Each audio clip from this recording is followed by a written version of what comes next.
Hello and welcome to this session in our ETOA Snapshot series of brief insight videos. I'm Rachel Reed and I'm joined by our resident tourism stats expert, David Edwards.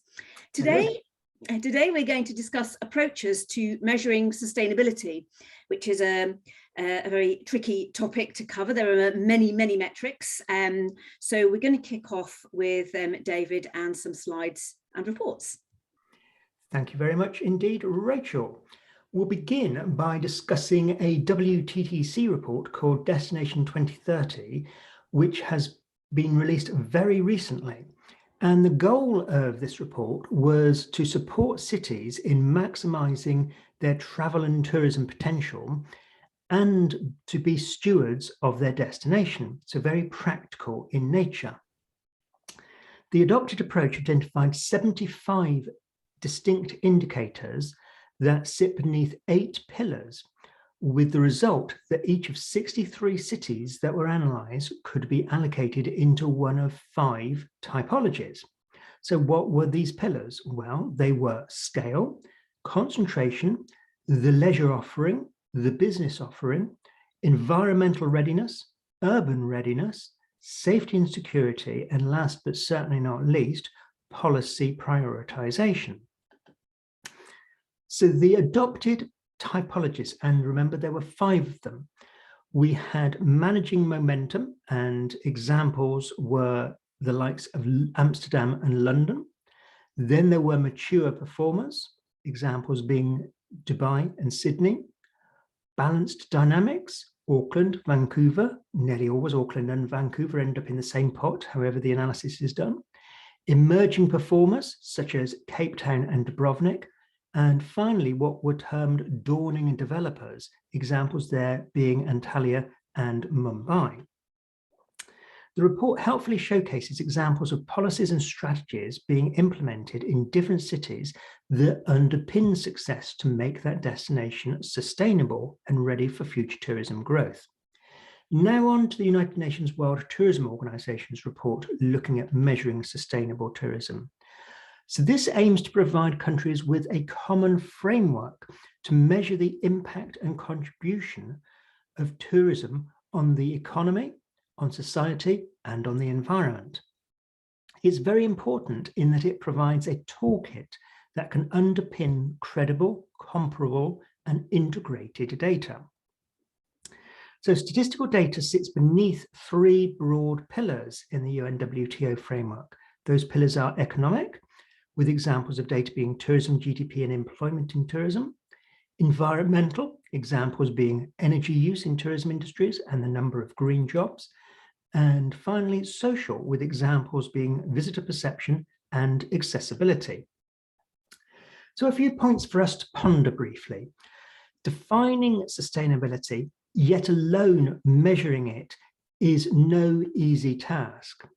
On the one hand, what we might call a bottom-up approach for measuring sustainability, with individual destinations publishing their own analysis, requires the widespread adoption of an agreed framework, such as the UNWTO framework, to facilitate meaningful comparisons. But by contrast, a top-down approach, for example, WTTC, is perhaps better able to adapt quickly to changing circumstances, but may struggle to get widespread buy-in. So some points to ponder then, Rachel.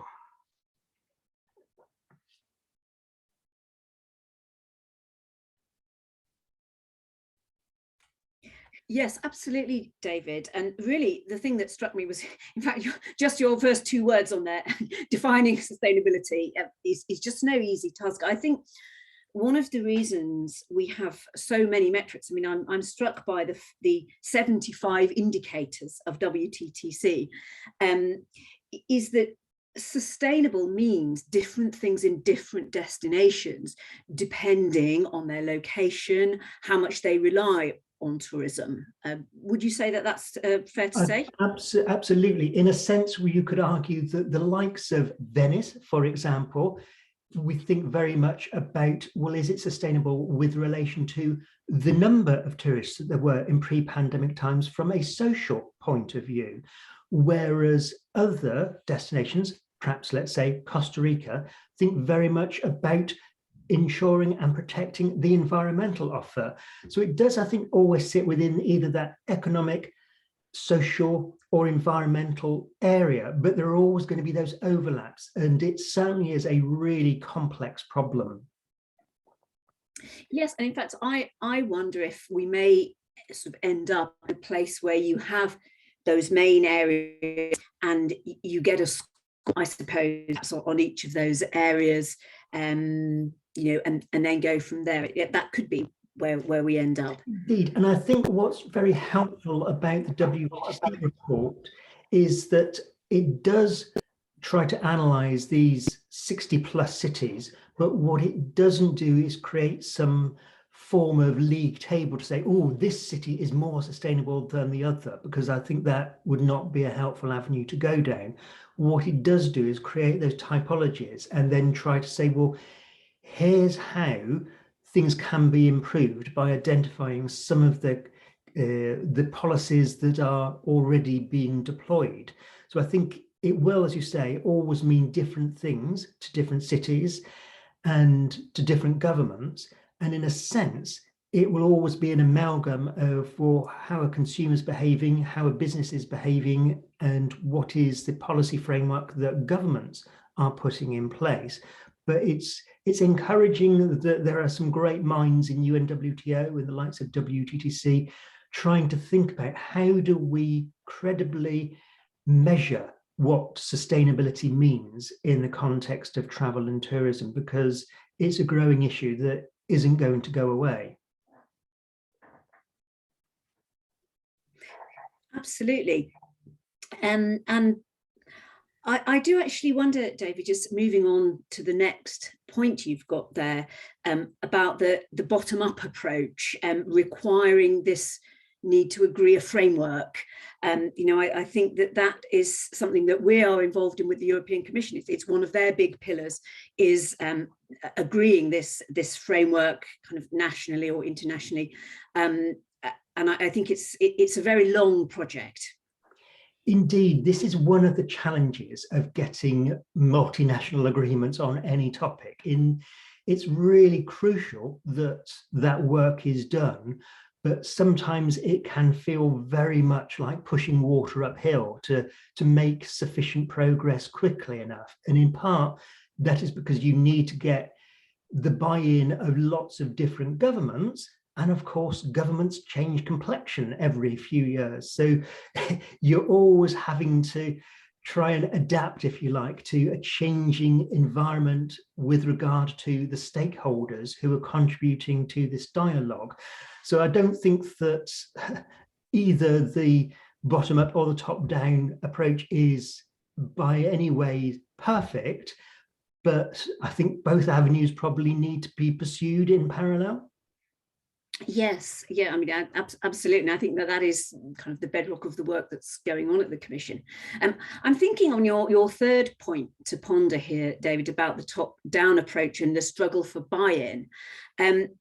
You know, I think obviously individual regions, destinations, even cities have their own agendas that are governed, you know, by the policymakers there. And it could be that a general framework doesn't align with those as well.